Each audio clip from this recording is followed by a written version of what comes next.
Good evening. Sometimes our best laid plans go awry, and there was a slight technical hitch. So the sound engineer just took care of that. We were talking about the 2024 Civil Services essay paper, and you might have noticed the slow changes that is happening in this paper for the last few years. One interesting thing that is happening about the essay paper is that many students try to approach it with the same mindset the way they prepare their general studies paper or their optionals.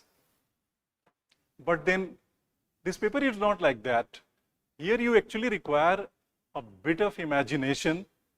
Then you have to marshal all your logical power and the interesting ideas that you might have read from the variety of the places, and then you try to decipher the meaning of the topic itself. And while you figure out the meaning of the topic itself, then whatever the statement is there, you have to very forcefully, using your arguments and giving the examples, you have to prove the case. One interesting aspect of the essay paper is that many people keep calling it these days that these essay papers are philosophical. But I don't like to call it philosophical, because the moment you put the word philosophy, then it becomes slightly intimidating to non-philosophy student. The first thing.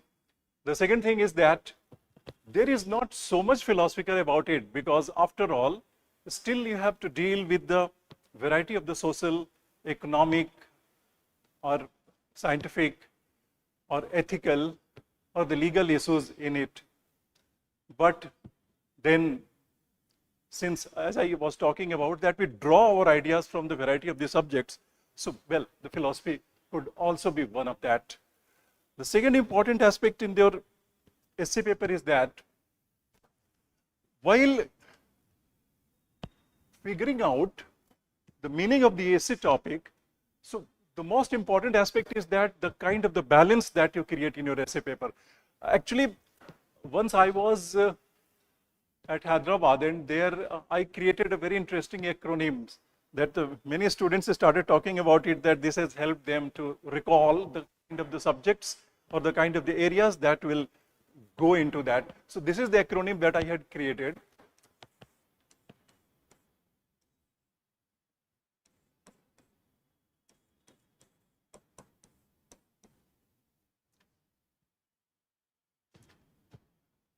Scientific aspect, that we have to look at it, then the social aspect, the historical aspect, economic aspect, then the legal aspect, ethical aspect, and the Indian aspect, and the international aspect. So these are the areas that roughly, but then the rules will change from the place to place, and the different approaches that you have depending on the which topic we choose. So another important factor in the essay writing is that you have to manage all the fact in such a manner that you have to exactly keep with the expectations of the UPSC. Because another aspect of the essay writing is that some people call it that essay writing is an art. Is it really? If you call it an art, then where is the artistic freedom that the student will enjoy? The reality is that you have to take into so many things into account. The most important thing in your account that you have to take is the UPSC guidelines. They are almost quite strict. And the second important aspect is that it's a competitive examination. So if you use your artistic freedom, chances are that you end up talking about or doing certain things which possibly would not help you score very high. And the third aspect is that our purpose is to, since they score the marks, and at the same time, we have so many limitations. So limitation is that we have to compulsorily balance our essay, so taking diverse views. Then we have to take care of the language aspect itself. Then we have to be sensitive to the variety of issues like the gender issues or environmental issues, or the sensitivity that we have to show towards the flora and fauna. and the various social groups as well. So when you look at it, all these aspects, then it actually, instead of it becoming art, it actually becomes management.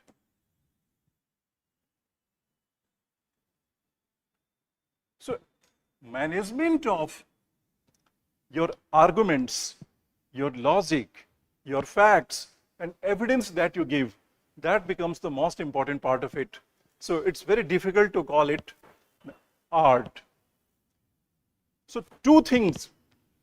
Once we stop calling it the philosophical topics, then intimidation of the philosophy will come out. Although I still love philosophy, and the many ideas of the philosophy you can bring in your writing as well, but then so that you can, from your economics background, your sociology background, your science background, your history background, literature background, political science background.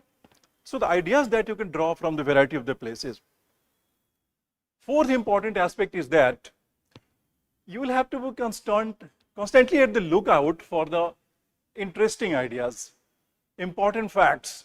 So what actually happens that if you go through the papers of the 2 or 3 past year, and if you look at the papers, then you get a rough idea that what kind of questions they are asking in the essay paper.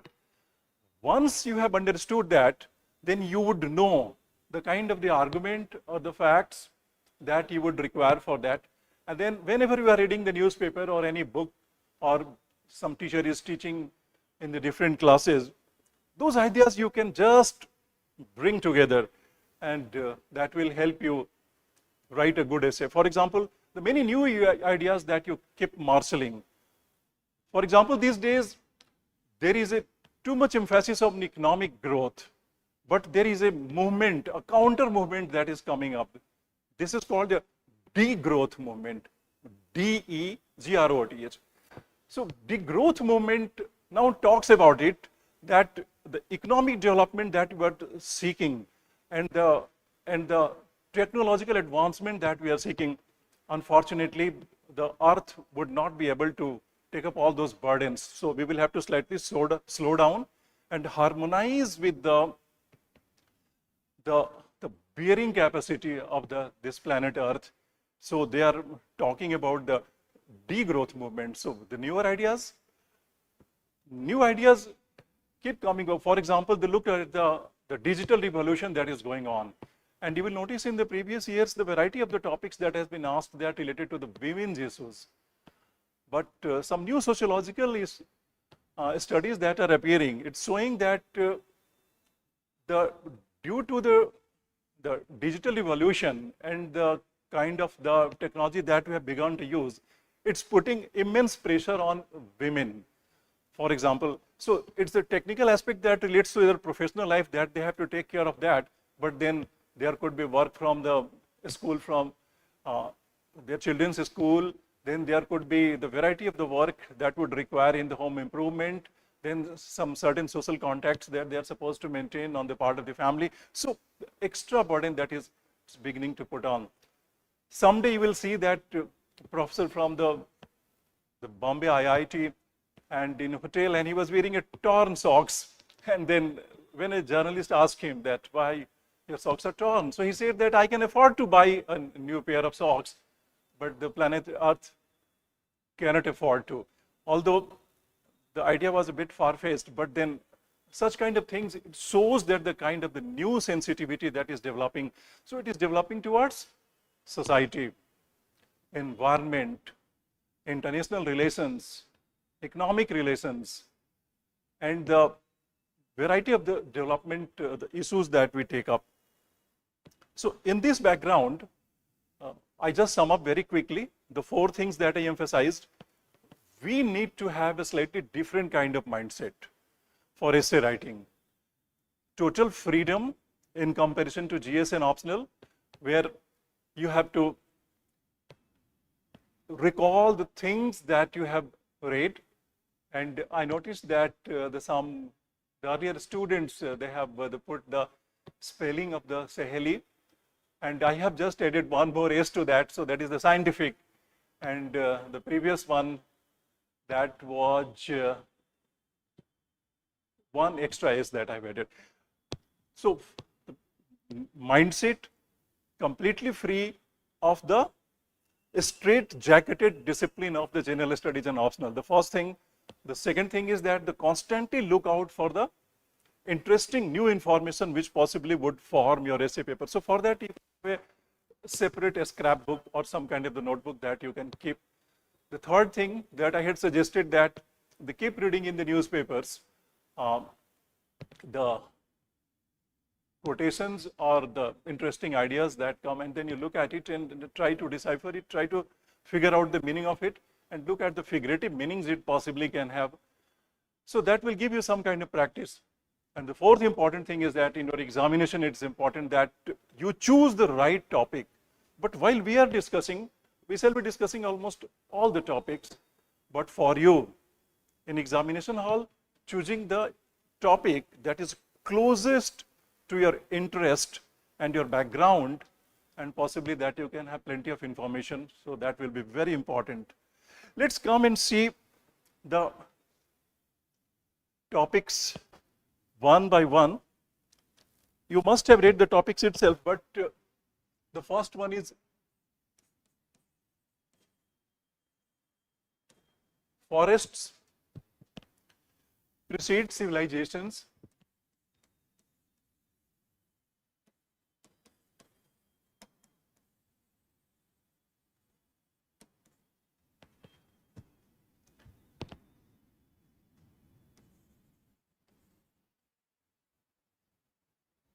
And deserts follow them. So as I said that we need a different kind of the mindset, and the UPSC itself gives us that kind of the freedom and that kind of the creativity. So what actually happens that if you look at the word forest and you look at the word deserts, so the literal meaning of these two words you are quite comfortable with. You all know what does it mean. But how about finding out the figurative meanings?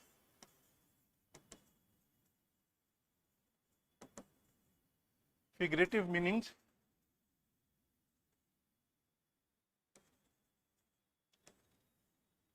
of these two words.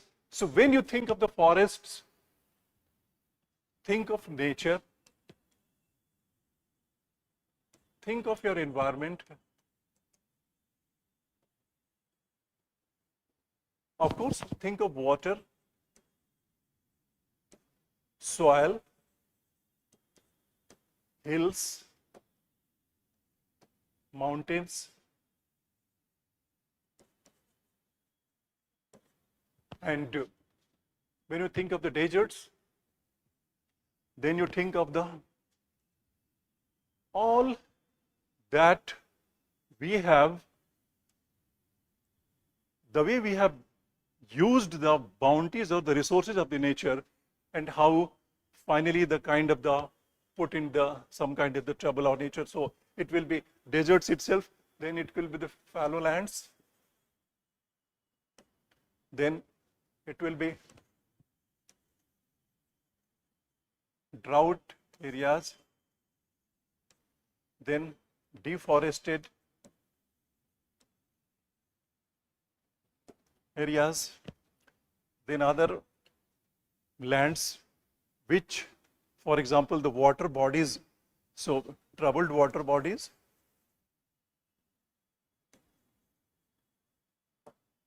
and when you look at it, and now these are the figurative meanings that using your imagination and drawing the information that you already had. Now the forest precedes civilizations.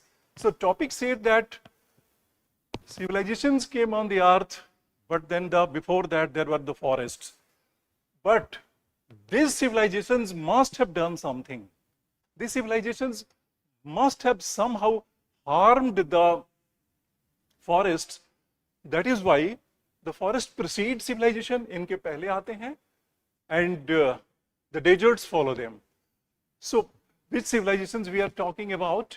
If you look at the civilizations, it has the several meanings that can be drawn from it, but the important ones that you can think that in the beginning, forest sustained human life, forest sustained animal life. But then life has started becoming a little more complex. People had learned the agriculture and some other complexities of the life that is beginning, so the slightly started coming out of the open lands. But there were not plenty of open lands, so they started cutting the forests.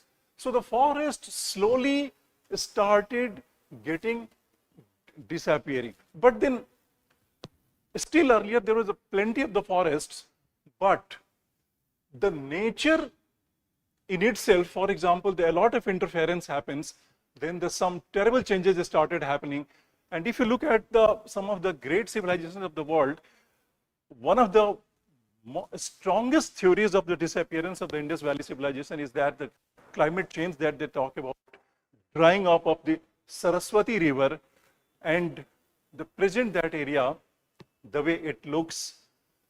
You also look at the Mesopotamia or some other civilizations where some recorded history that after a lot of plunder and the forest cutting, there was the shortage of the logs started happening. But then first we have to do that, we marshal ideas, that we try to get ideas from the variety of the sources. And what possibly could be the next be? Later on, when the civilizations, for example, started getting a little more complex. So the humans, the next came industrial evolution, then colonization.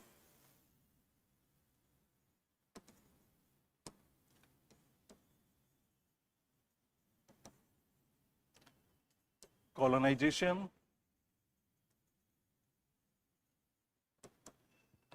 As I told you that the deserts that we are talking about, it is about the plunder of nature, and the plundering of the nature, how it devastates the vast lands.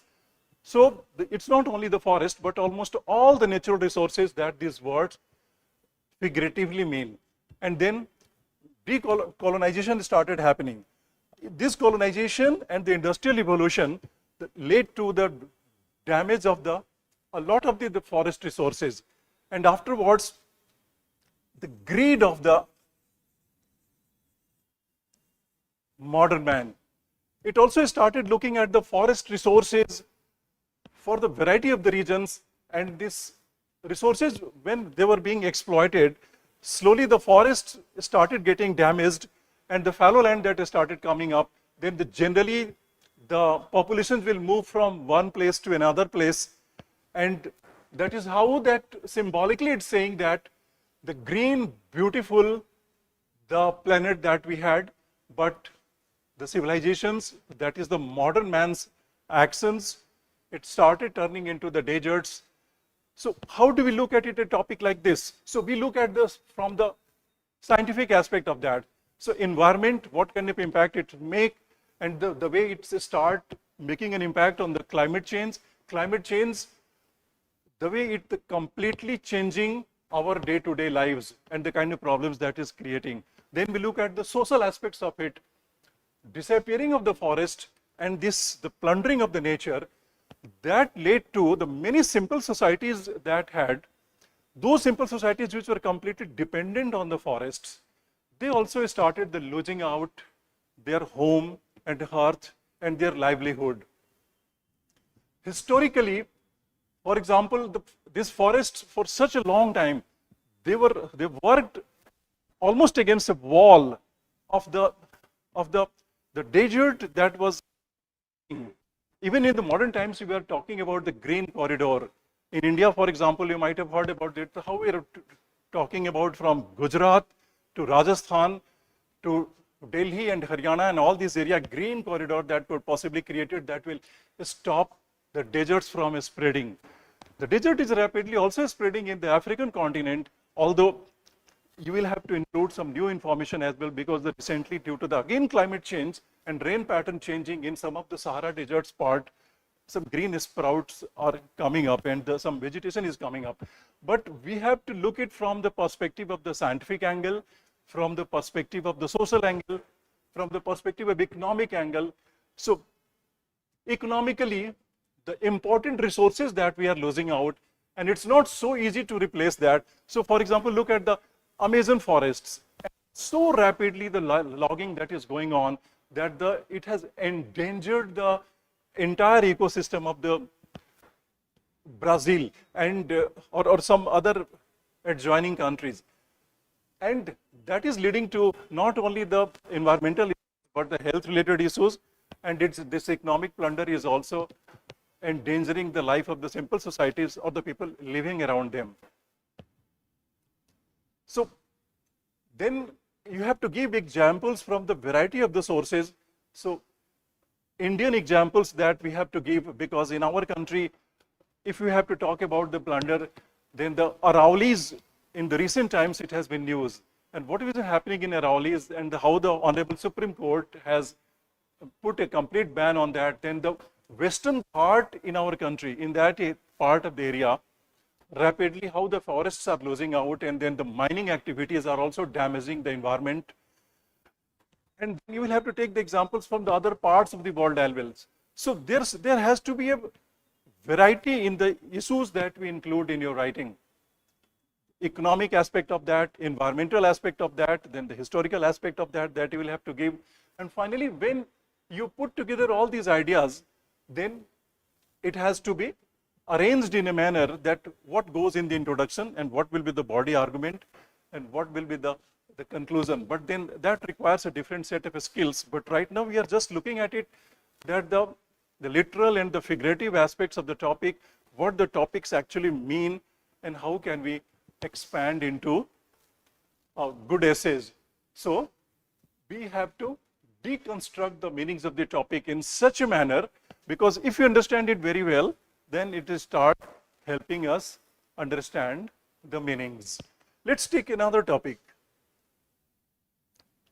The next topic, this year the topics are very, very interesting, and there is a much food of thought. So the empires of the future will be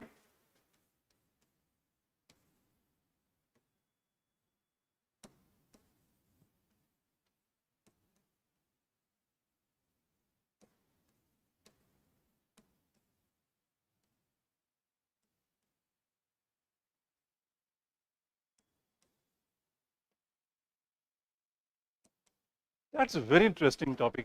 The empires of the future will be the empires of the mind.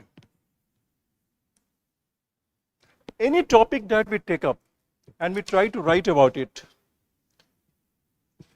the first important thing is that we understand it very well. We the threadbare, all the aspects of it, we try to understand, and then we rapidly put together all those information in the some kind of brainstorming or some kind of the linear or any kind of the mind map function, and then you can change that into writing an essay. Looking at the background of a topic like this, actually in the examination hall, sometimes it's not easy to recall that who said certain words. But suppose if you could recall that who said this. Actually, it was 1943, Winston Churchill. If you have by any chance can recall that where this idea came from, then the things will become much easier for you. But then even if you don't recall, then still you don't have to worry. But 1943, when the Winston Churchill said that the empires of the future will be the empires of the mind, look how interesting the historical context of such a statement. Empires have been such a long time the part of the human history, because after coming out of the forest and the civilized life that started coming up, then the people had surplus economic lives. They had the certain strata structures in the society. When the structure started happening, then some kind of the social contract that started developing. Those social contracts started developing into the complex social order where there will be the leadership, there will be strata in the society. And that slowly turned into empires. Which empires can you recall right now? If you think of you can recall of the Roman Empire, Greek, Mauryan Empire, Mughal Empire, British Empire.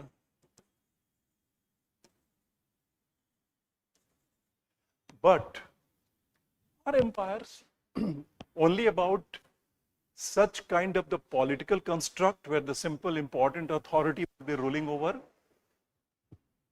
Don't we have in the modern times, for example, there are the business empires.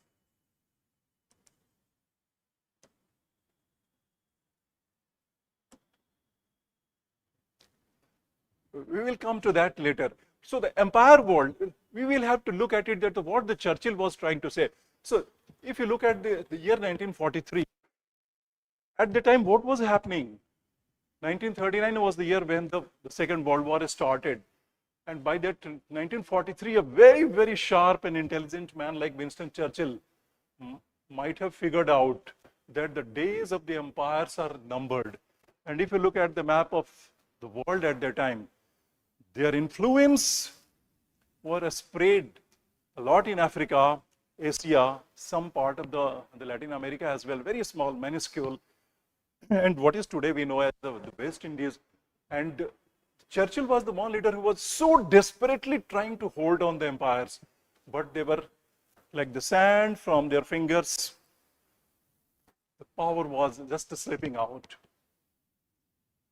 Empire is the word that came from the Latin word imperium. That shows that a single political authority that generally try to have some kind of a strong hold on a one or the more than one countries that could be spread on the different places. But when it was realized that the slowly empires were disintegrating or getting weaker, and especially at the time when that was at the fag end of the almost all the empires in the world, but the empires were trying desperately to hold on whatever power they were rapidly losing. So what they were trying to do that? They were trying under their sphere of influence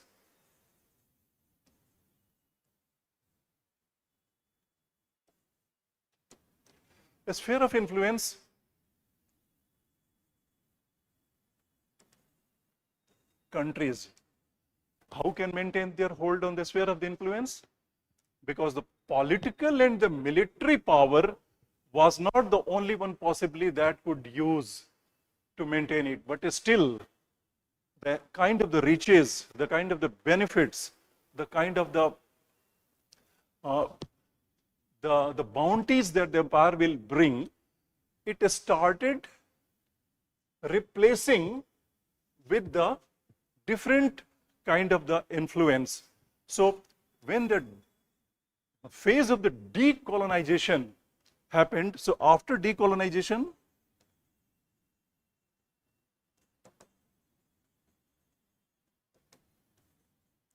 next phase that came the neo.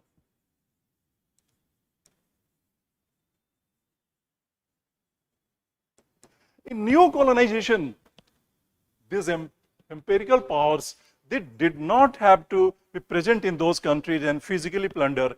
So they would have indirect control on the power and the resources of these countries. But then when this phase started, then in this phase, for example, it also opened the opportunity for some other countries as well. And in the modern times, if you take some examples, so the rise of China.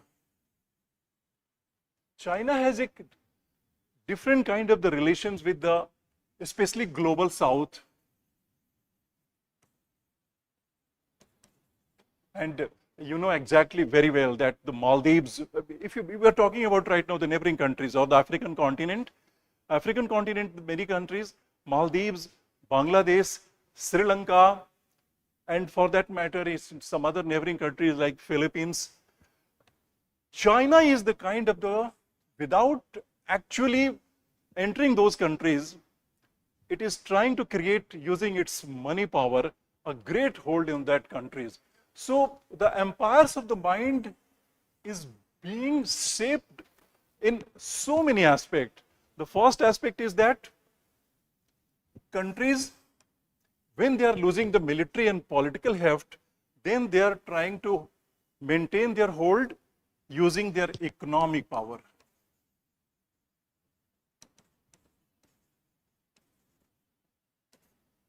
Then they are using international law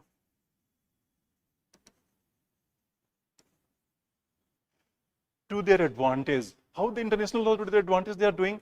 Have you ever stopped and wondered that the constitution of the way it is constituted, the United Nations Security Council, and who are the people who are wielding power? And whenever some issue that comes up, that probably would come in the path of interest of those powerful countries, America, China and Russia especially, and of course France and Britain as well, then how they have used their veto? Then they have the future of the empires that in using their great economic power, then their technological power,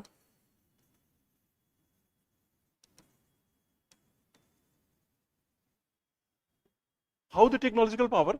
Because the great the advantage that they have to the march on that, then they could in R&D, they could invest a lot of money in that. So the new heft that started being created, and these empires of mind, they started taking the shape of the economic power, then their use of the international law, then their technological power, and another aspect of that is the soft power.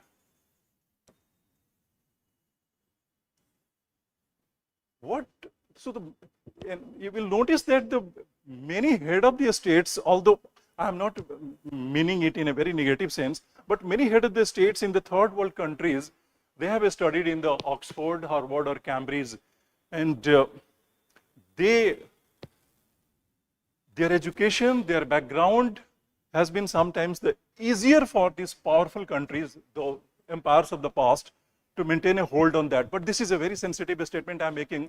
It can also be misunderstood. But in some context, you can write. In certain contexts, the academic background of some of the important leaders of the world, which were educated in the Western world also tried to utilize that. So you will have to very carefully write this thing, because very rapidly it can become a bit controversial. But it also opened the way of the empires of the world will be the empires of the mind. So the music in soft power, Hollywood,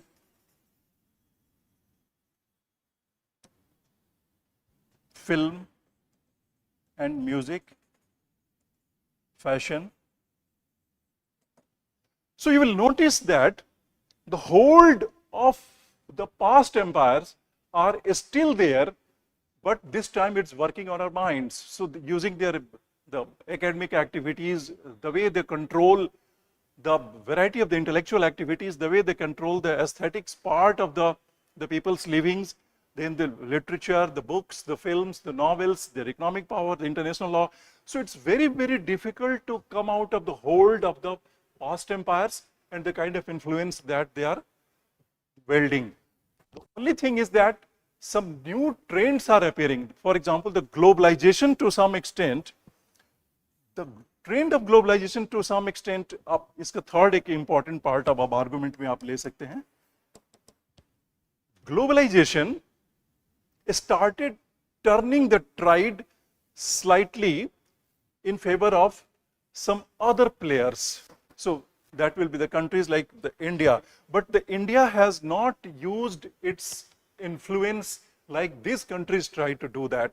So when we talk about in India, as I said that we have to give the social examples. For example, how the empires exploited the poor people and the resources of the poor people, social aspect. Then the economic aspect, you will say that how their plundering led to the impoverishing the countries. Then you look at the ethical aspect of that. So they hardly, these empires, took into consideration the lives of the people, took into consideration the health of the people, took into consideration the basic needs of the people. You can, some examples that you can give, for example, what actually happened that the 1942-43 was the year then, that was the year of the great famine in India. And at that time, Second World War was going on, but the famine, the millions of people were dying in India, but the Churchill did not allow the wheat to reach India. Instead, it was turned towards Australia, because in the Second World War efforts, the soldiers were there and he had to take it there. So we talk about what happened in the past, what happened in the Middle Ages, what happened in the modern times, and how the tide start turning with the globalization. And in the globalization, many other countries started getting opportunity to create their influence in the world. So for example, the South Korea, Brazil, South Africa, there are so many countries.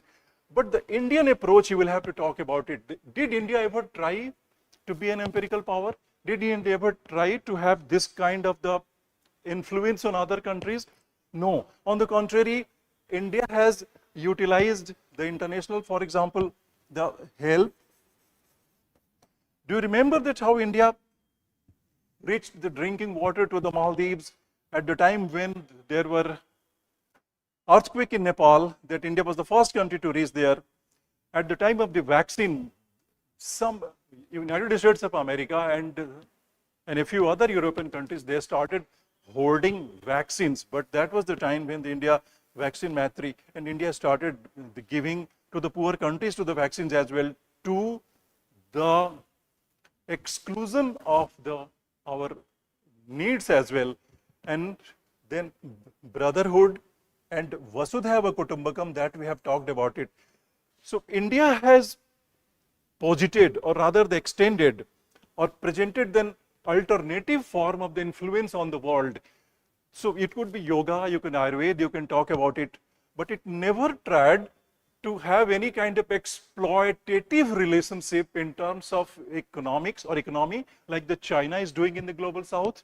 India has not been doing any kind of the other exploitative influence or bringing out any other kind of the soft power just to exploit the economy of the poor countries. So naturally, many of the toxic products that sometimes that is pushed in the third world countries and the modern empires would do, that India has not taken up. So I'm just summing up. You talk about this, the empires of the past and how we turn into empires of the mind. So slowly, how these greedy powers or those powers still they wanted to continue their heft, they utilized these tools. The new entrant, for example, the China, it has built its own kind of the empire where it has mixed a new approach of that. So using the same kind of the mechanism without actually still being a very expansionist country and the kind of the steps that is taking. Then you have to talk about the Indian perspective. You will also include that how the empires had some kind of the social, historical, and the environmental impact. Let's look at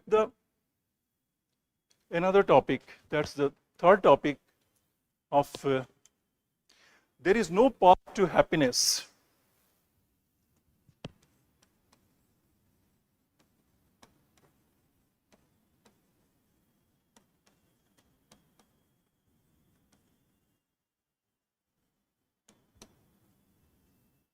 Happiness is the path.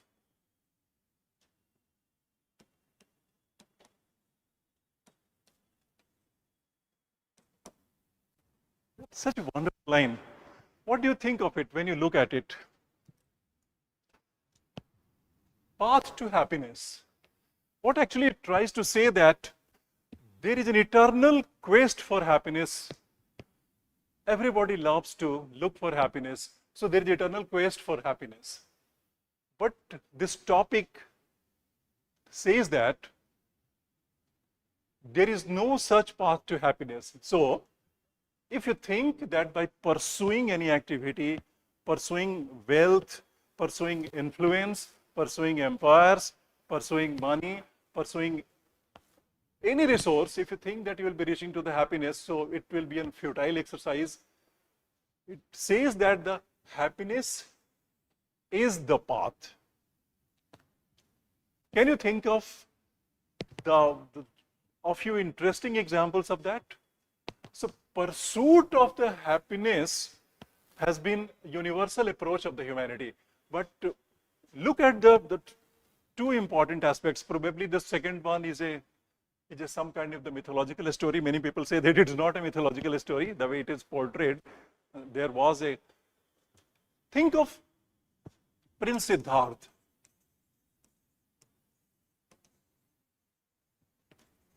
I'm talking about Gautam Buddha. And think of King Midas.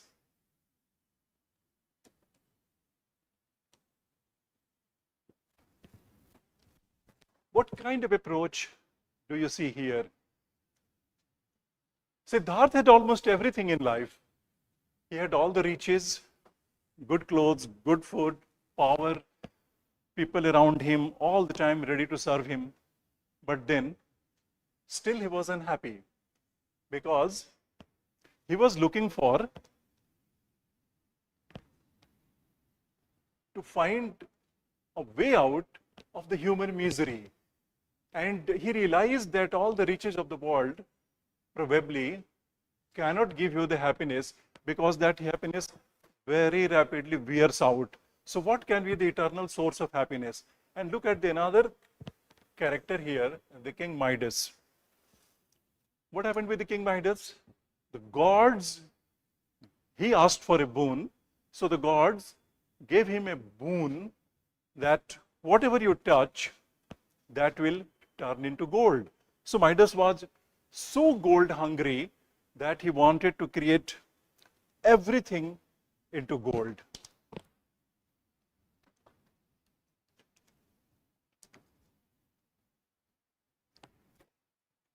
What was the fate of the King Midas? The story is well known. Initially, he was very happy. He was touching almost everything.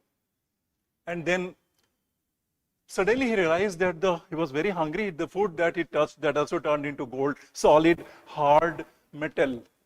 He touched his daughter, whom he loved very much, but it turned into solid, hard gold. No more alive, no more full of life. And then he was rapidly disappointed. He asked the gods to take back the boon and bring back the simple happiness. So this is actually the central theme of this writing. And then we have to develop it. So how do we look at it? How that India has tried to pursue happiness. And while talking of the pursuit of this happiness, Gertrude Stein's the famous line, actually this is a book, and that is the headline of her book as well. There is no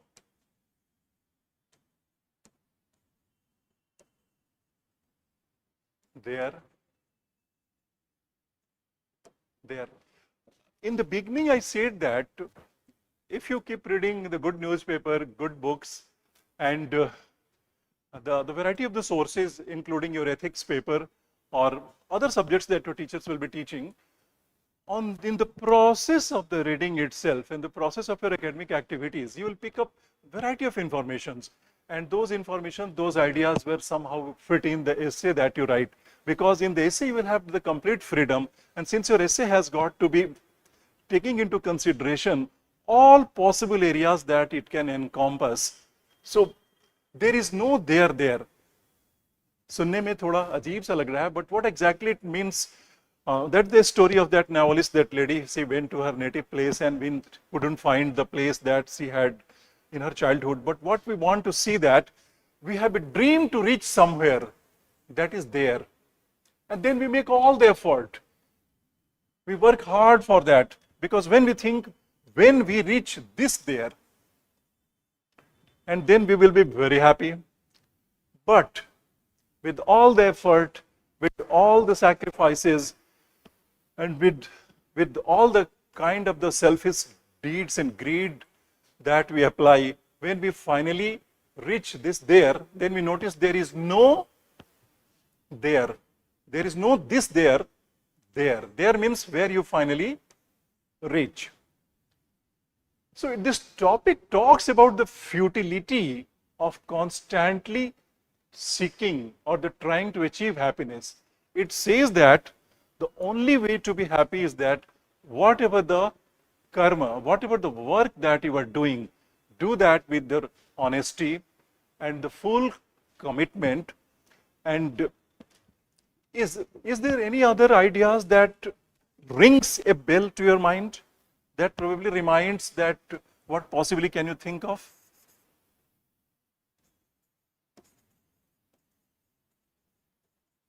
Karmanye Vadika the famous lines from Srimad Bhagavad Gita, what the God talked about, Krishna talked about. The idea is that whatever we do, we try to look for the little happiness that comes in the way. Because if we pursue that, so the pursuit itself will be futile. And then they will have to give some examples and try to expand this idea.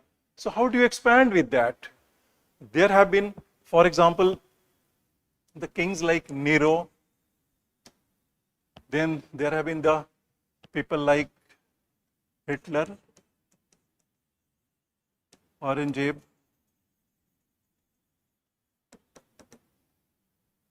There have been the many people's reach age, and soon it turns into some kind of the disappointment, and it appears that the happiness cannot be had. Happiness can be had in the small deeds that you do, that is compassion,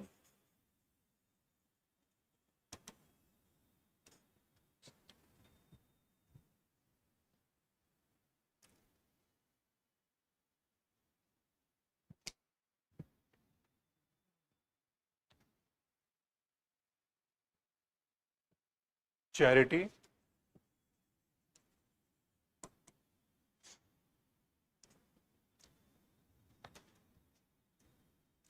helping others,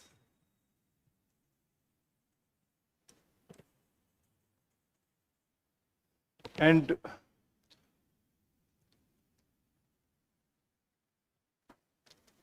since you can give many examples, you can also talk about the equanimity of Rama. And in that context, if you have got some kind of hesitation that how possibly can we do reference to some ideas which may possibly appear as if that they are religious in nature. So I can say that the Mahatma Gandhi himself talked about the Ram Rajya. So when he was talking about the Ram Rajya, it was about creating a very ideal state of social order where everybody's needs and everybody's rights and everybody's dignity and the respect will be taken care of, and there will be complete justice, and that possibly will bring the kind of the happiness that is required instead of the only the physical riches that we have been talking about it. So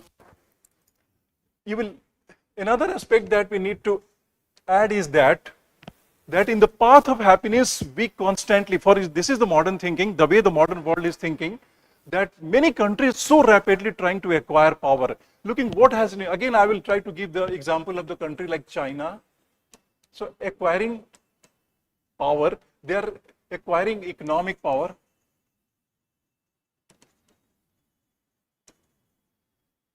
industrial power,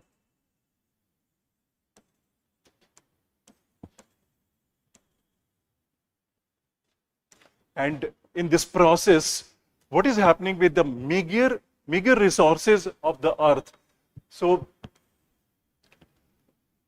what is the source of happiness? For example, if you try to smother everything that is in the natural environment, the rights of the other countries, and the kind of the planet that we are creating for ourselves, so it will bringing more and more misery.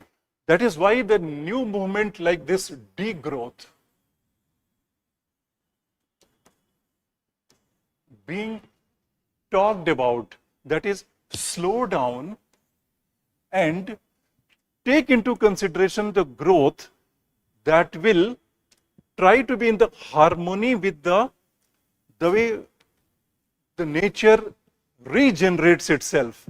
So we cannot plunder the natural resources to that extent where it cannot sustain itself, cannot regrow itself, and that will bring to endless misery. So it says that the new philosophy that says that of the degrowth, that we have to slow down,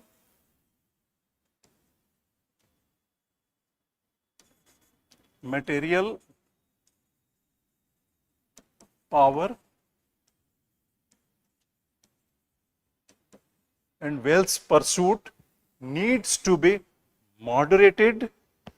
And then you can also give the example of your own country, the India that you can talk about, that for such a long time in our country, we have emphasized on the moderation. Vasudhaiva Kutumbakam, we have been talking about it. We have been talking about it, that how we have to live in the harmony with the nature. If you look at the life of the simple societies, for example, look at the life of the simple societies.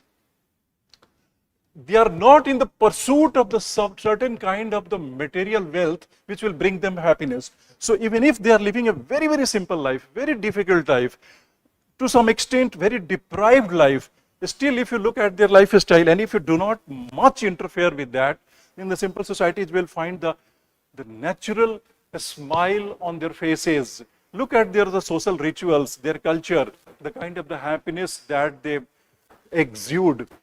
So that is the concept of the happiness, and it says, the topic says that we don't have to chase happiness, because the chasing happiness you will never get.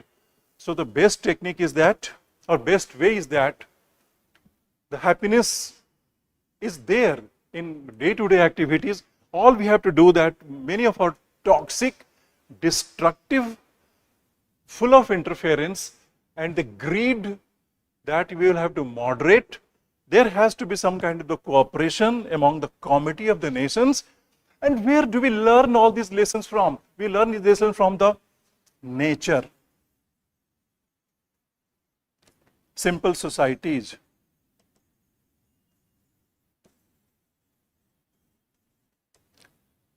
And good examples that have been said by many philosophers, and we can talk about again Lord Buddha, Mahatma Gandhi, the ideas where the Mahatma Gandhi said that this earth has enough for everyone's needs, but not enough for everyone's greed.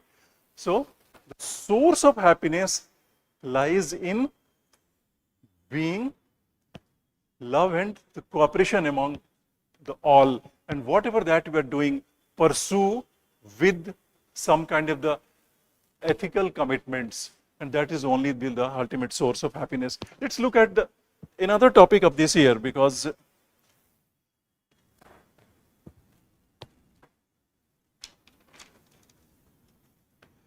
this is a very, very interesting topic. The doubter is a true man of science.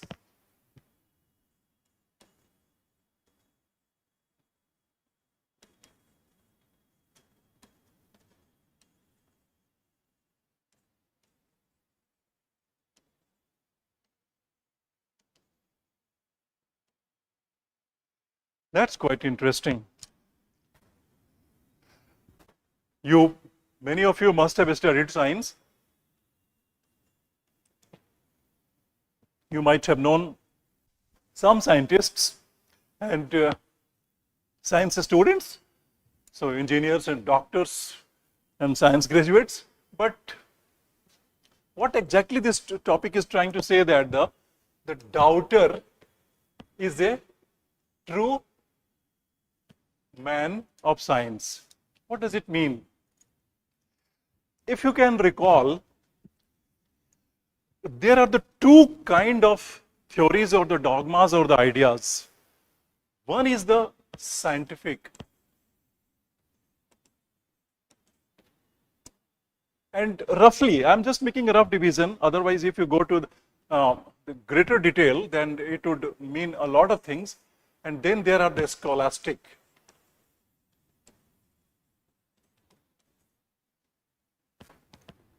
In the scientific ideas or the scientific theories,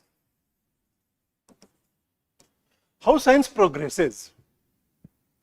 Suppose today we have got a scientific idea, we have got a scientific theory, and something that science explains.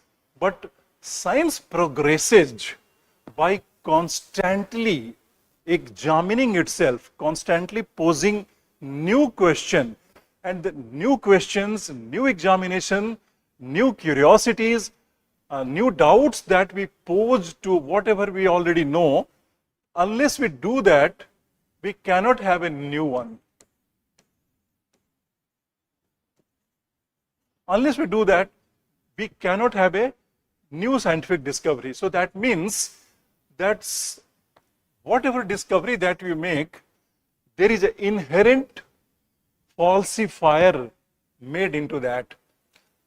Actually, whatever I am saying, without naming Karl Popper's idea that I am trying to advance. It's such a simple idea. Karl Popper is considered to be the greatest philosopher of science in the modern times. I think 2002 is the year when he died, the long life that he lived. So one of the fundamental emphasis of his research was that science develops by falsifying the established notion or the facts that is all there. So the science has to develop, everything has got falsifiable facts already inherent in it. But in the scholastic ideas, scholastic facts, it is difficult to falsify because they are not based on the notions of it being challenged scientifically. And one example that could be slightly controversial, if I can tell you, that for such a long time in the mental health world, psychoanalysis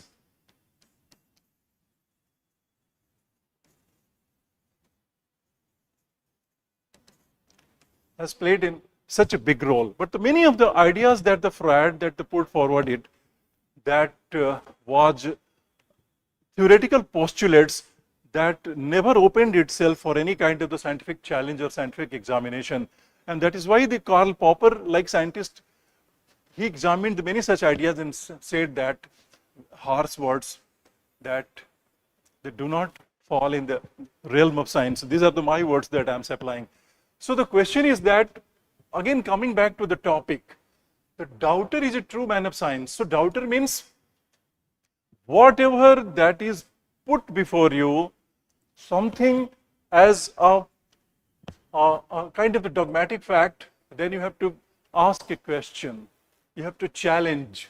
You have to try to find that is it true. You have to put it to some kind of the test after test after test, and whether it is replicating the same kind of the results or not. If it's not doing, then that will be whatever the so-called the scientific establishment will be falsified. And that is why it says that the doubter is a true man of science, because this doubt slowly that gives to the rise of the new ideas, new inventions in the science.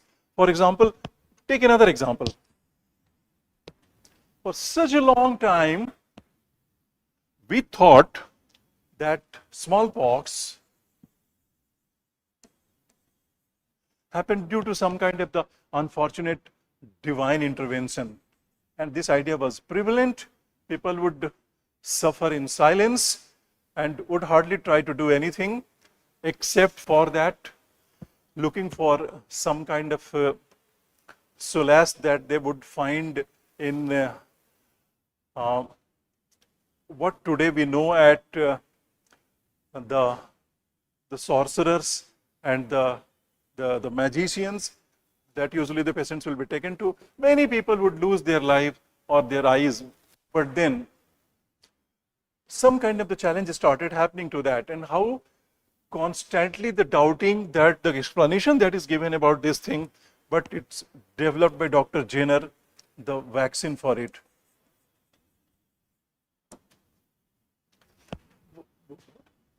Examples that you have to take, and you have to prove all these things. One of the biggest examples that you can think of, the Copernicus. Actually, the Galileo that we are talking about, it has the precedence. Some other scientists, they have also looked at it and they have found some explanations to that. But the Galileo is the burning example of that. At the time of the Galileo or before Galileo, there was a clear-cut notion about the universe, that it was understood that it is geocentric. So that is, the earth is in the center of everything, and sun and other planets, they move around it. That is how that was a geocentric.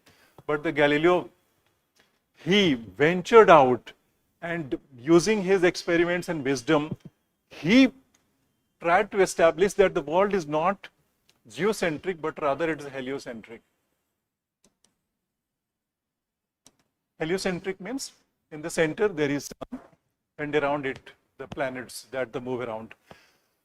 What actually happened, that this doubter, Galileo, brought up this notion, and he started, and using his the writings and his lectures and experiments, he tried to prove that how the world is heliocentric. But then all hell broke loose, and those people who believed in that the earth is geocentric, but they could not stand, they could not prove it scientifically to what the Galileo was trying to say. And that's a long story, that how the Galileo was punished for having said that.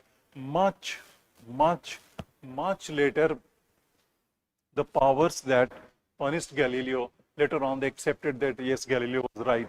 So the doubter, having some kind of the role that the playing in the development of the science, it's one of the burning examples. And let's look at some of the Indian examples. In India, we have a notion of a certain ideological establishment. So certain idea that is established. When the idea is established, then that idea can be challenged. And when the idea can be challenged, what is it called? Idea challenged. What is the name that is known as? Shastrarth.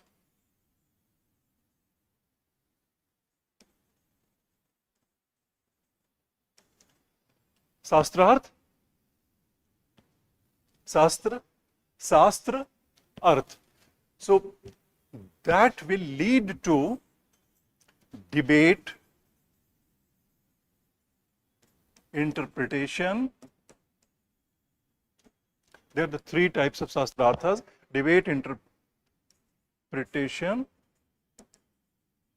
or challenge.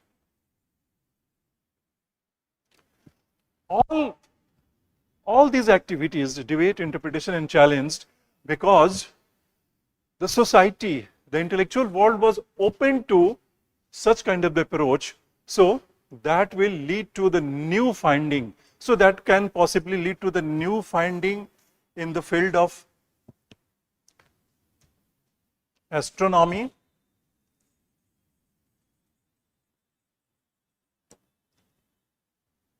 medicine, philosophy,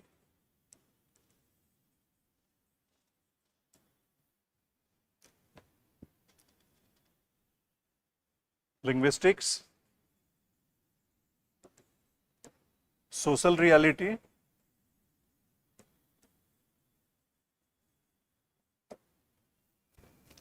so this topic tries to give us a kind of understanding that the doubter is a true man of science. So when you are talking about the doubter as a true man of the science, you will have to give the variety of the examples that will say that how you challenge a particular established notion. How do you challenge it? Because you have a certain doubt about that. If, for example, the variety of the examples that you can give, another example possibly you can think of is the Socratic dialectics. So sorry.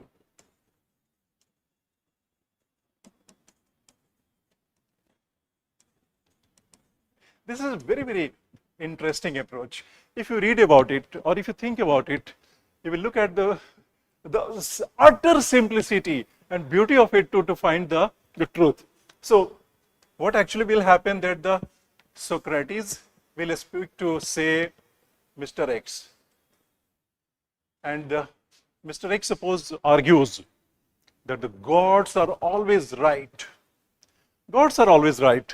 Now, if it is a kind of the dogmatic fact, so you have to accept it. You can't challenge it, and that will remain that way. The gods are always right. But the But the Socratic dialogues, that is how he started this method.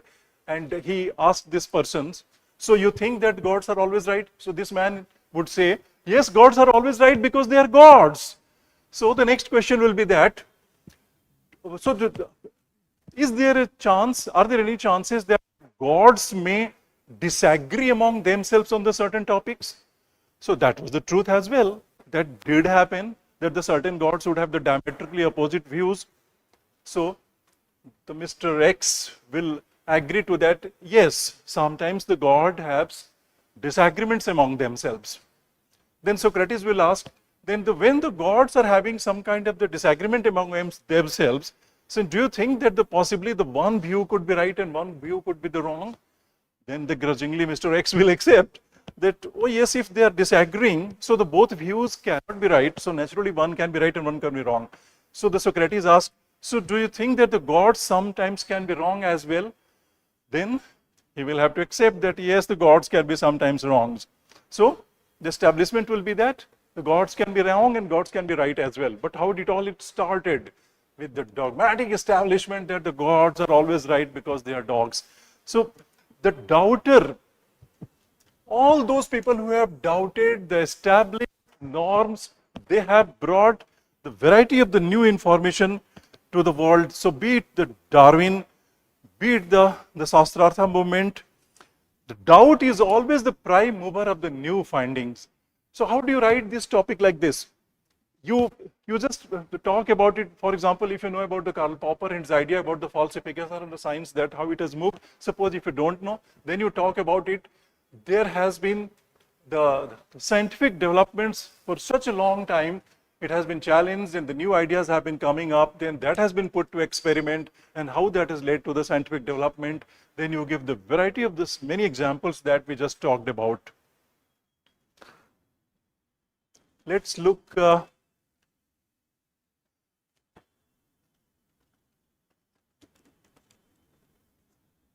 Next topic. This topic coming to the much closer to the liking of the young people of these days. Social media is triggering FOMO.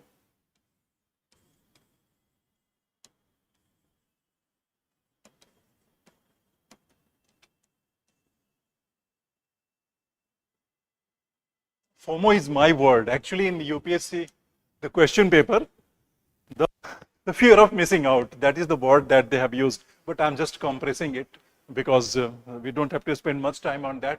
So the social media is triggering FOMO. But then that is the lighter heart of it. But what actually it's saying that among the youth precipitating,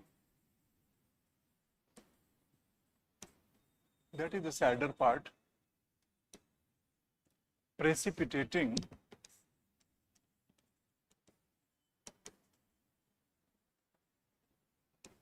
depression and loneliness.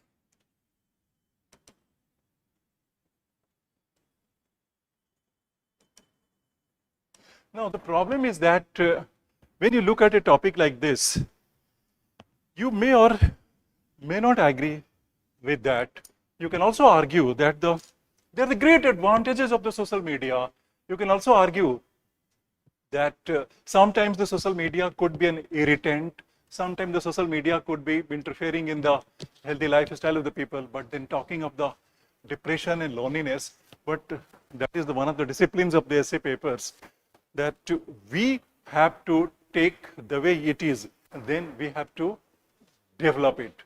So we have to look at from that aspect of the social media where it is triggering FOMO among the youth participating depression and loneliness.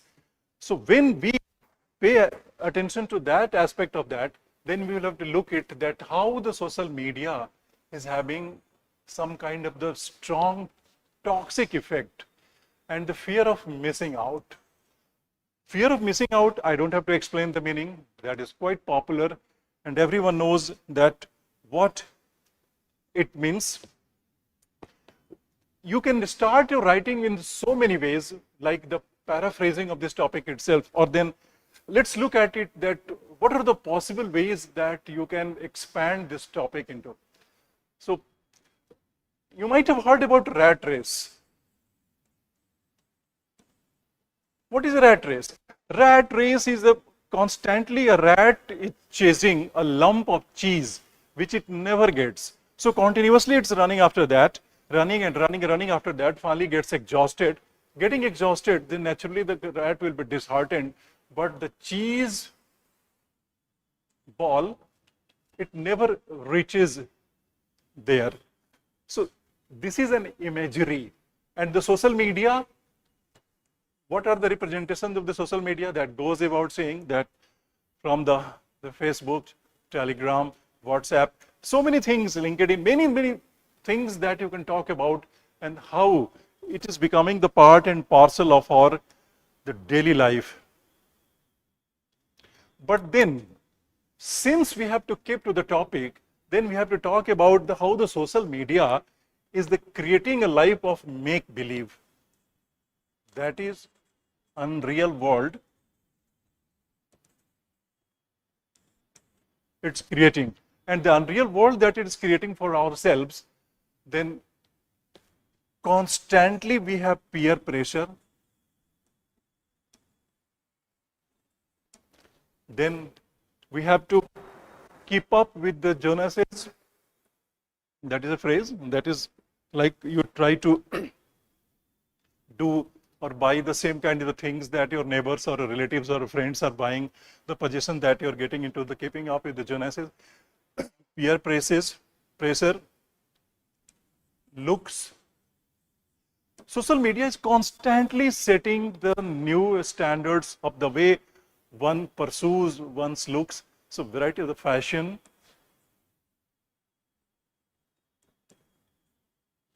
food, lifestyle, relationships,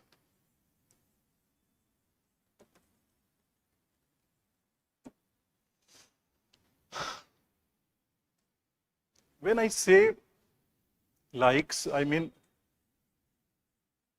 the kind of approval ratings that you get by being part of the social media and by acting exactly the way the many people would think that you are turning out to be interesting.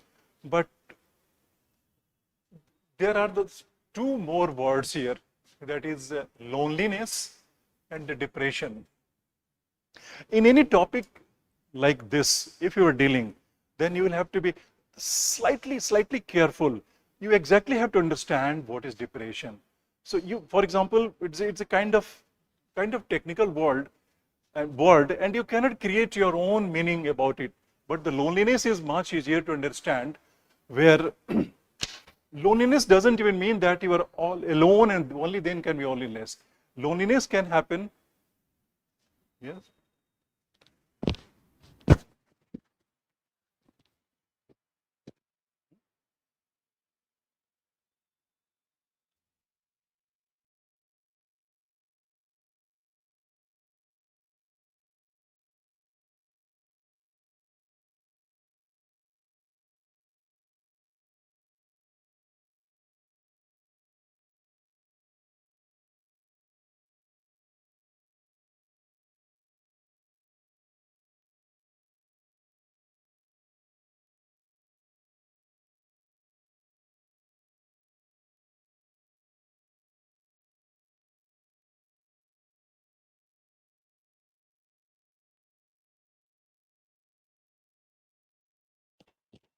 The battery is still okay.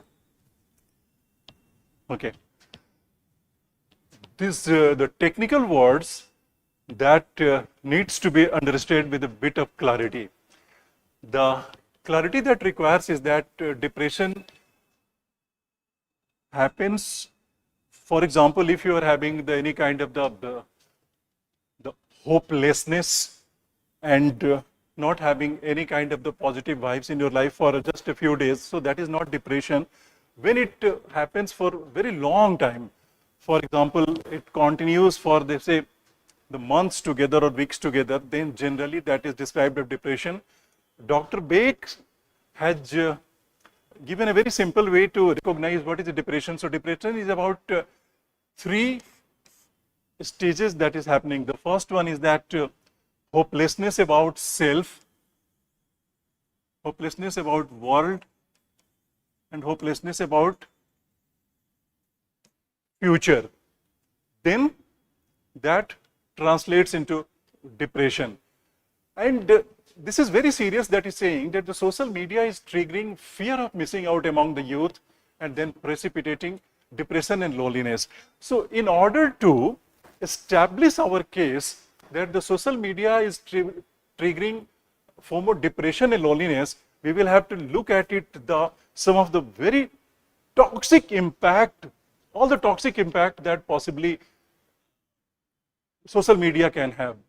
That is the only thing that we look at it. So the rat race becomes the very important imagery, and afterwards how the social media is making an impact, and it's also leading to the variety of the influencers, many influencers, shady influencers. They are creating a world where it's leading to drug addiction. Drug is also being peddled. Then some very dangerous ones, like there are the certain games that people play on that leads to the dangerous the commands that are given to people. People have to indulge into the certain activities that are completely directly coming in conflict with the law. So the drug addiction coming in conflict with the law, crime, cyber crimes, including, of course, this crimes happens to be cyber crimes, cheating, smuggling activities. And in that context, the social media is triggering the fear of missing out. That is like a rat race. You are constantly chasing all the goodies that it gives the impression that it is providing you. But since you can never have enough, so that the fear of missing out starts happening. And once that sets in, it creates the situations where you are in a situation of hopelessness. So the fear of, you think that the self, not much help about the world, about the future appears to be bleak, the world appears to be of no use much to that, then it's leading to loneliness. And loneliness can, which is not part of that, but you can slightly expand it, and loneliness and the depression could leading to many devastating results. That could be the taking their lives or indulging into the variety of the deviant behaviors. So that is how we have to look at this topic, and we have to establish it, that how the seriously it can be toxic, and then you will have to deal with the variety of the ways that it's creating problems. So the peer pressure, looks, relationship, likes, Dyson, and people's irresponsible behavior, loss of the academic achievements, and all these things leading to depression and loneliness. While writing on a topic like this, if the certain words comes which sounds like just a bit technical, so be careful with that, and while defining it with a bit of care, try to understand that what it means. So depression is a different, loneliness is a different issue. Let's come to the next topic.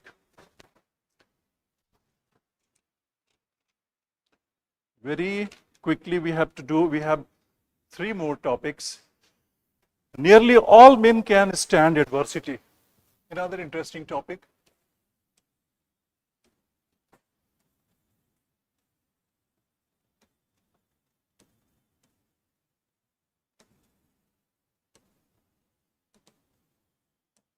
Nearly all men can stand adversity, but to test the character,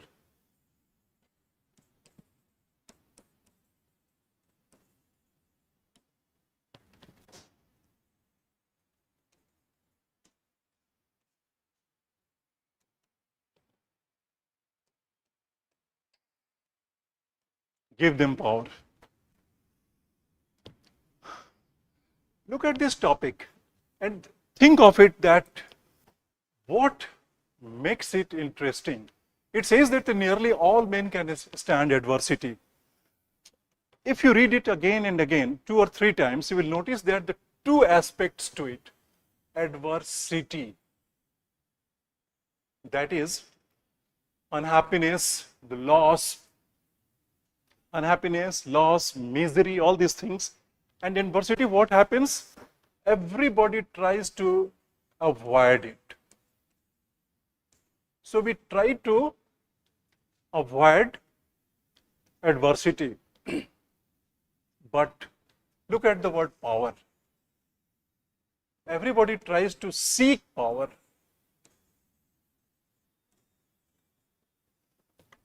The fundamental difference of the nature of the two states. Adversity, we try to avoid. Power, try to seek. And based on these two notions, we have to develop this topic. Nearly all men can stand adversity. So what happens in adversity?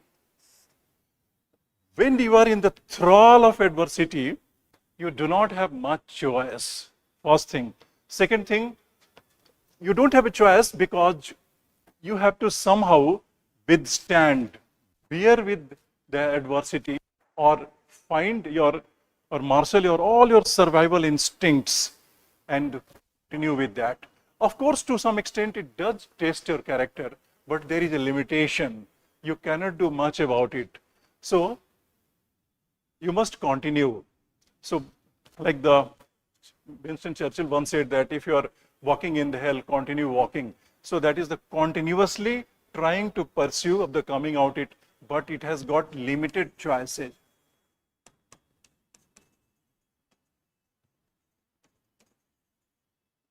Very limited choices.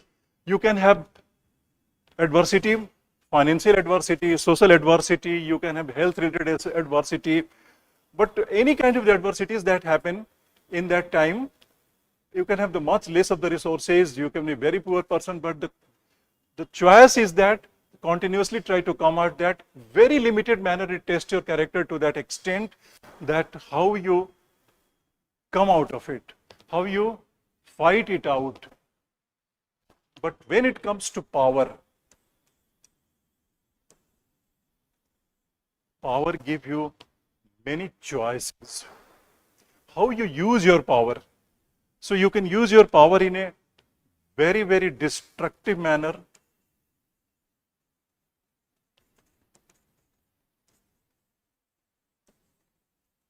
Or you can use it in a constructive manner.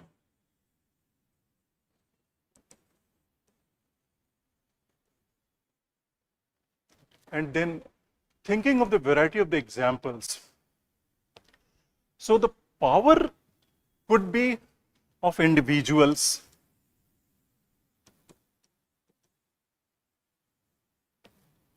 then power could be of the countries,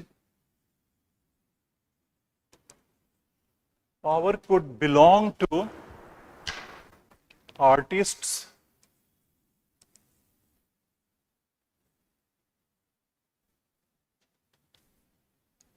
power could belong to a statesman,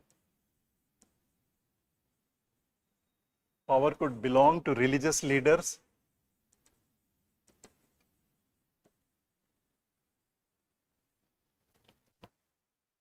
If you look at it, then there have been kings, there have been the leaders, there have been countries, there have been the many artists, the statesmen, the religious leaders who have used their power in a different manner.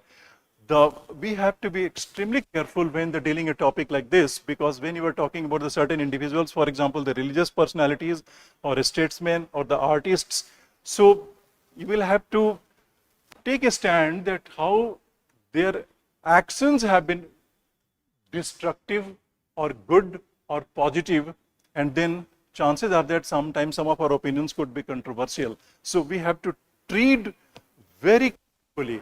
And while we are treating very carefully, you talk about the certain individuals. So you can take the case of, for example, the depict of the Hitler. Hitler started in a very humble manner, and how it started in Germany, and slowly he became popular. And when he became powerful, that is the Führer, or that is the started ruling Germany, and at that time, how suddenly he turned into a kind of a monster, and the kind of the untold misery that he brought on the world. Then you talk about the individuals, then you have to talk about the countries. The countries, for example, some countries became powerful due to the trade and the industrial evolution and the technological advancement, but they brought to the world colonization and miseries. Whenever I'm talking about the colonization and miseries, then it's not only the India or the British that we are talking about. For example, there are some other European countries like the Portugal or Spain, and the kind of things that they did to the native culture of some many Latin American countries. So that is the full of the extreme historical exploitations.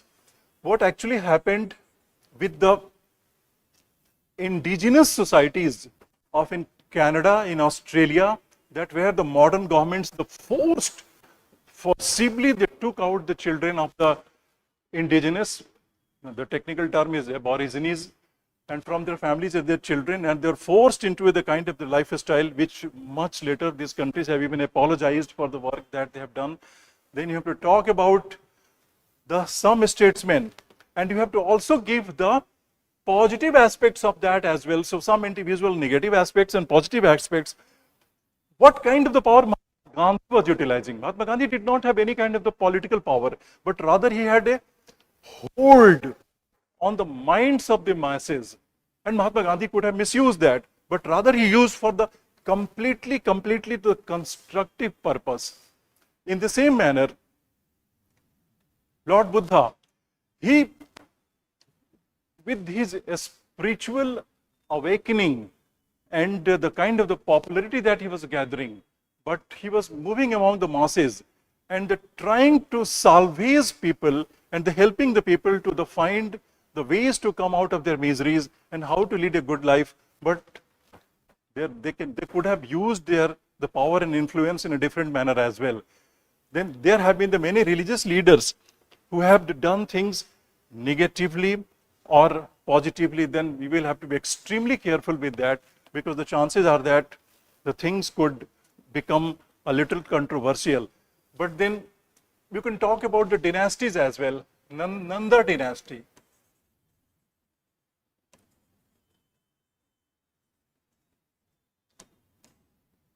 The Nandas are known as the Dhananand, for example. The name itself denoted at the time that the kind of the great lust he had for money and the gold, and how he exploited and how he taxed to the common people. But then a very benevolent personality like, for example, the Chandragupta Maurya came up, and how the destiny of the Magadha Empire changed. So you can give the examples of the historical examples, the social examples, the economic examples, the kind of the bearing, for example, the doings of the Hitler and the colonialism that had, and how the power changed the way they behaved. But at the same time, adversity, that you have to talk about, that it has certain limitations, and in adversity, people have to conduct themselves in a certain manner. Their survival instinct is at stake. Adversities also tests the character sometimes. So nearly all men can stand adversity, but only the power unfolds the actual instinct of a person and what kind of the people they are. So this is the basic establishment of this topic. Let's look the second last topic, that is all ideas having large consequences.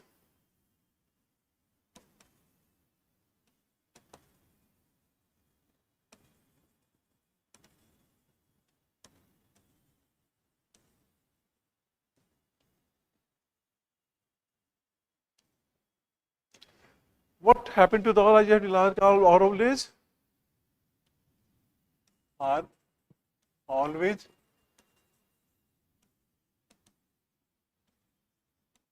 simple. So, are the all ideas which have large consequences were always simple? Sometimes there might have been occasions where the large consequences that happened may not have been triggered by simple ideas.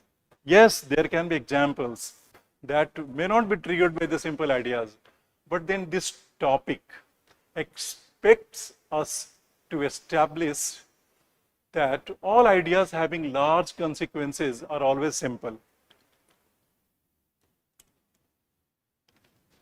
How do we look at it? Leonardo da Vinci once said that the simplicity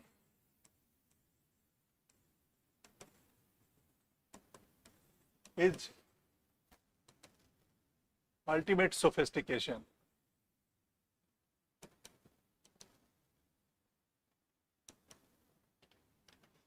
When simpler ideas and simpler technologies have a tendency to getting very rapidly diffused among the masses. Let's take some examples. For example, in a very complex country like in India, India was under the yokes of the British, and at that time, there was a huge lot of diversity in India. As you know, there were 500 plus, there were the kings, then there were some areas that is under the British, then there were the variety of the caste, creed, communities. Country was some kind of a state of rudderless, not exactly rudderless, but then it did not have any kind of the central focus and some kind of the idea that how possibly they can throw out the yoke of the British Empire. And at that time, the Mahatma Gandhi used some very, very simple ideas like civil disobedience.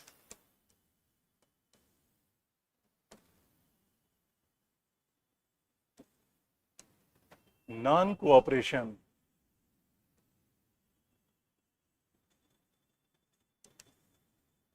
Truth. Non-violence.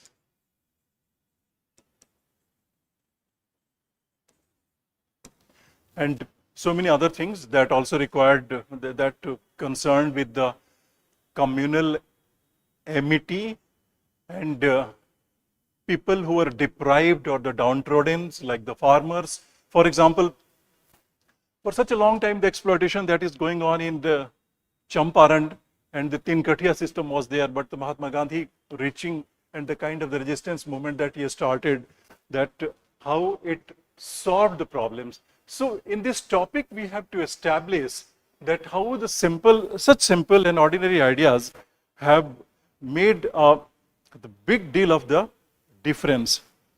For example, can you think of, although it sounds a little light-hearted, but when someone introduced the use of will, or rather the invention of will, the will was invented, what kind of impact did it have? Did it change the way we moved around in the world? Or in Rajasthan, for example, the such long time, the drought and the lack of even the drinking water, but when the Magsaysay award winner, waterman of Rajasthan, Rajinder Singh, used just local technologies, simple local technologies, check dams.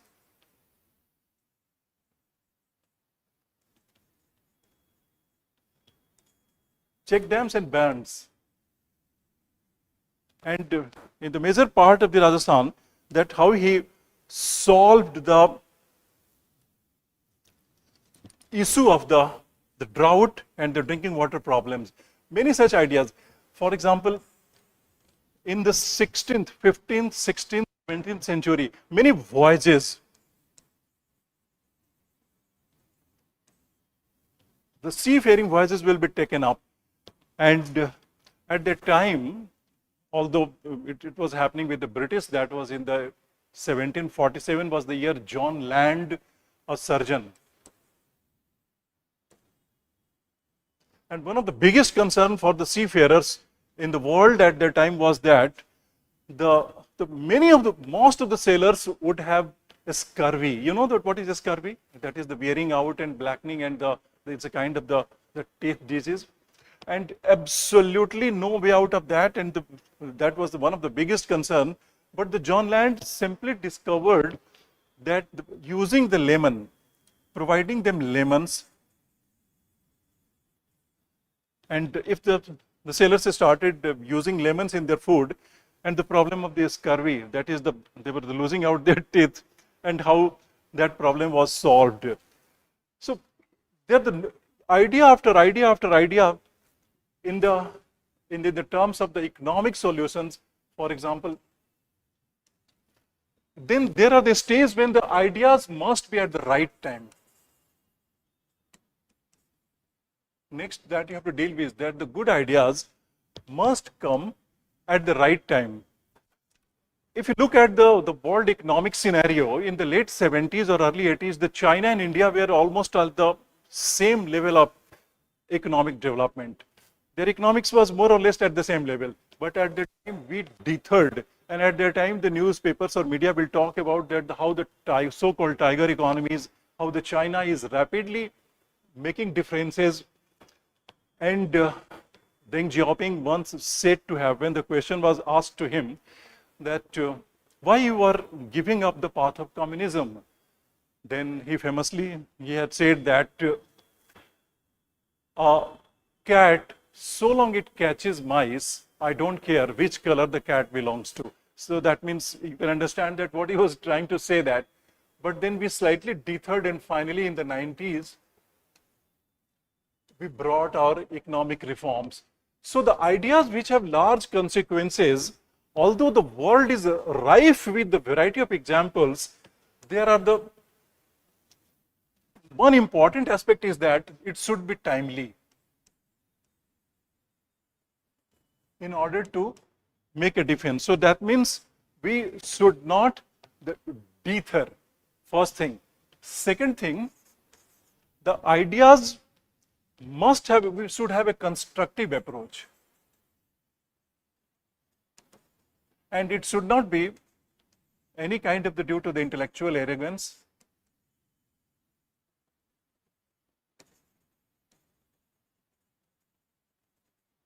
and it should be appropriate.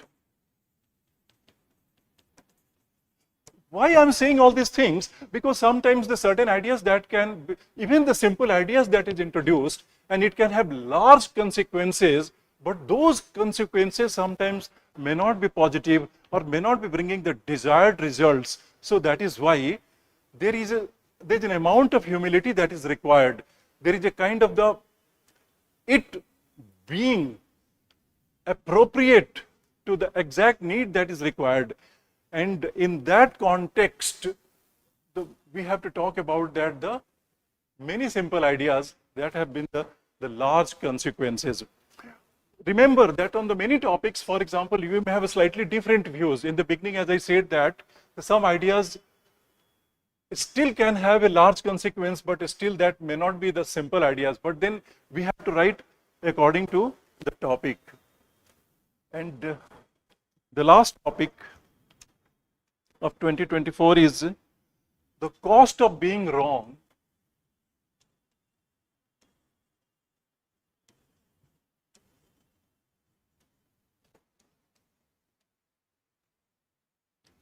The cost of being wrong is less than the cost of doing nothing.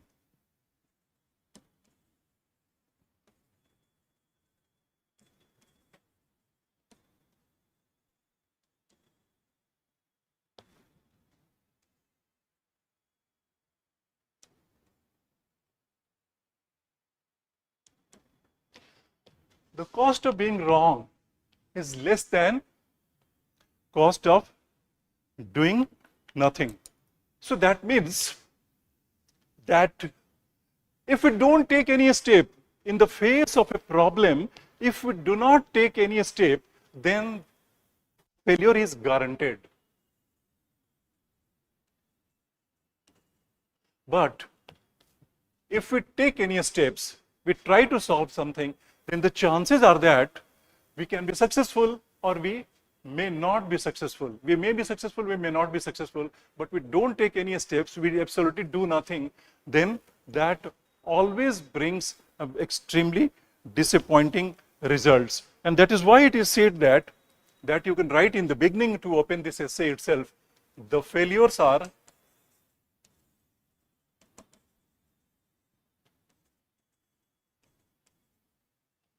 pillars of success.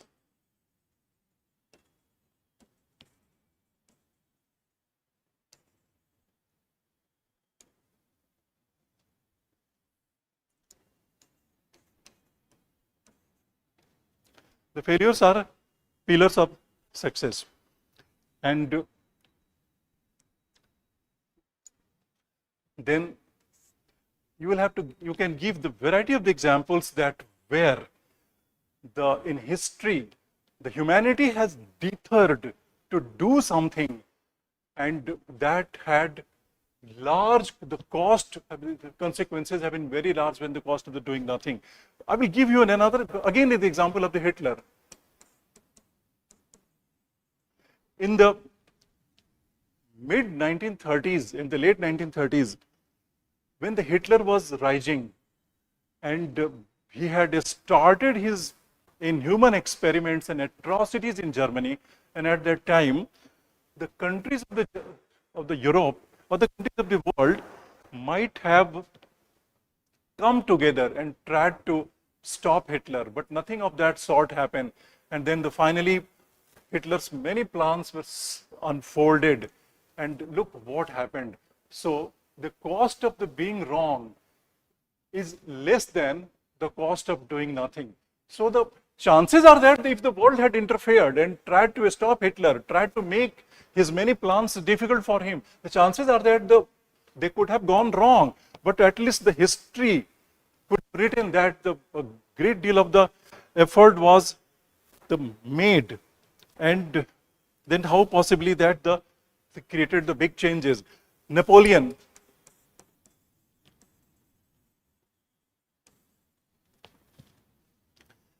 how his army was moving, and there was it's very cold season, Alps came in the way, and a soldier said that it's very difficult to cross Alps using the soldiers. Then the Napoleon said that no, we have to take steps. So said that imagine there is no Alps. Imagine there is no Alps. And finally the soldiers could pass it on. One of the famous the saying of the Napoleon is that the word impossible is found in the dictionary of fools. There is a very interesting reference in a Hindi movie where Shah Rukh Khan says that the word impossible is not found in my dictionary, and the lady protagonist in the movie, her name I don't recall right now, she says that kahan se kharidi aisi bakwas dictionary. So it's better to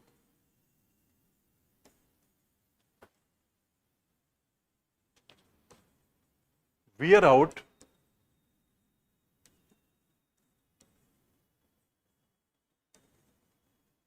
than to rust out. And then you can give various examples how that India deterred in the economic reforms, but how the China moved on that. You talked of the Hitler, you talked of the many voyages, for example, how the European countries taking their voyages.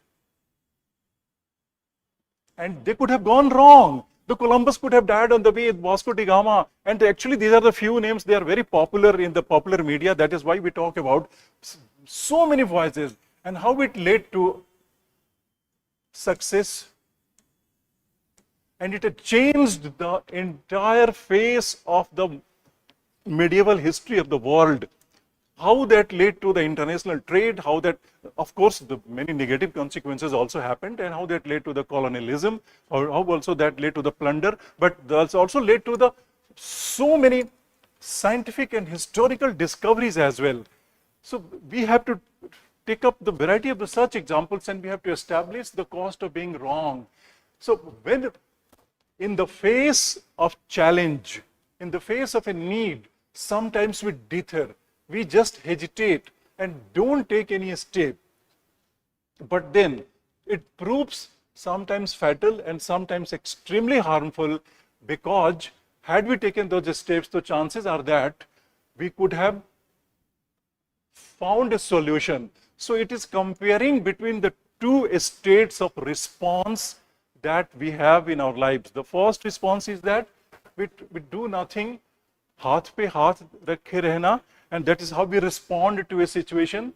And another situation is that trying to do something, but possibly can be going wrong. So this topic tries to establish that the cost of being wrong ज़्यादा अच्छा है.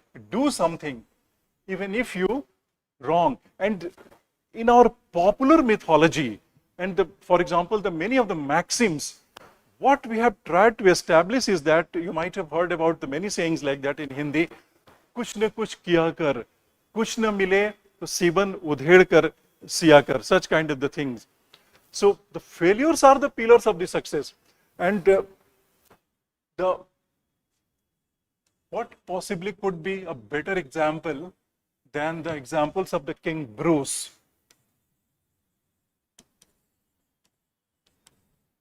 King Bruce was the king of Scotland, and as the luck would have it, he was deprived of his kingdom, and he made a few efforts. He was disheartened and did not want to do anything, because now he thought that I can never get it back. But then he looked at it, and a spider constantly on the silk yarn that it has made, and trying to go up, and constantly it's sliding down and falling. Several times he saw that how the spider was coming down, and again it's trying, and that inspired the King Bruce. So we have to look at it, the variety of the efforts. For example, you also know about the Petri dish experiment of a British scientist, and how he was constantly trying to discover something, but they continued doing that. You have also know about the Thomas Edison, who famously have failed in the discovery of his electric bulb, and nearly 1,000 the efforts that it made, finally that is failed, and he was ridiculed in the American media at the time, and it was said that Thomas Edison has gone mad. Thomas Edison, how possibly can continue trying to such kind of the futile efforts? But the Thomas Edison said that no, I'm 1,000 steps closer to inventing a bulb, and finally he invented a bulb. So you have to establish in your argument, it's better to do something and go wrong instead of dithering and not taking any steps, fearing that possibly I can go wrong. So it's always a good idea to take any steps. And all these steps that have been taken, that has helped humanity to scale Himalayas, to reach the moon, to invention of the various things which required the toil of the several days. Dasrath Vanji, for example, the kind of the situation that he was, he lost his wife and in extremely unfortunate circumstances, but then he could have sat and in this lesson, like the King Bruce, he could sat that and not taken any step. But you all know the story very well, that how it all happened. In India, for example, for such a long time, the Western media, the ridiculed the kind of the sanitation condition was there, but the government took up a decision which possibly looked like an extremely difficult to implement. So the Swachh Bharat Abhiyan that was taken up initially, again it did not look like that it possibly could be successful. But how did it turn out? Of course, a lot needs to be done, but we have reached a state where it appears that yes, we can reach to the state of the sanitation, which was earlier unthinkable. So many strides that we have been making in the recent times, which possibly couldn't have been possible if we had deterred. So you have to bring examples from the historical examples, mythological examples, examples from literature, example from the social context, examples for the many great leaders that they took up certain ventures, mentioning, for example, the such personalities as the Mahatma Gandhi, Napoleon, and such examples. While thinking, you have to finally how you have to establish that in our lives, whenever faced with a problem, whenever faced with a challenge, or whenever faced with a goal, we constantly have to work on that mention. The का भी advantage है. The failures will give us valuable experience. It will also give us the more ways of the doing something. And even if you fail, that it will inspire some of the other people to take over from there. It will also inspire that this much work has been done, how possibly newer path could be found, like the Thomas Alva Edison talked about that. So the advantages of the cost of being wrong is less, much less than the cost of doing nothing. So this topic emphasizes action. These are the variety of the examples that we can give. So that is the way that we look at the essay topics. We try to figure out what exactly this topic means. Then we look at the figurative meanings of the words. That is, the literal meaning could possibly be just one or two meanings, but figuratively it could mean so many things. And then we try to establish a relationship between that. And then we start the argument by taking the variety of the examples and emphasizing that this led to that, this certain approach led to that. Some critics said that this cannot be happened, but this was tried and that led to that. In the such difficult situations, when this was approached and then this happened and that led to that, and then we have to establish that the cost of being wrong is less than the cost of doing nothing. So this is just an approach, and we had an extremely brief approach. There is much more goes into exactly how to write an essay. That much more goes into that, how to approach the topic. There are the micro skills, then the advanced skills, then the variety of the ways that we introduce the practice elements. Then also we learn that how to explore facts, how to test the facts, that whether it will be suitable to that essay or not. So all these skills that we learn, and then we do a lot of practice, and we turn out to be the very good essay writers. And in the examination, our purpose is to score the marks. So that is why we would rather say that these are the reflective or imaginative essays instead of calling it philosophical essays, and not thinking that it's an art, because art, it belongs to some esoteric group of people. We all can do that. We need then a smart management of our facts, and exactly to look for that what we need to read and where the information that we get from and how we smartly manage it. So it's called a essay writing for the UPSC paper. It's a smart management and not an art. So on this note, I take your leave. Thank you very much. It was pleasure being with you all. Wish you all the success. Someday see you all in the final list, scoring very high in the essay, somewhere in the region of 140, 150 plus. Thank you and good night.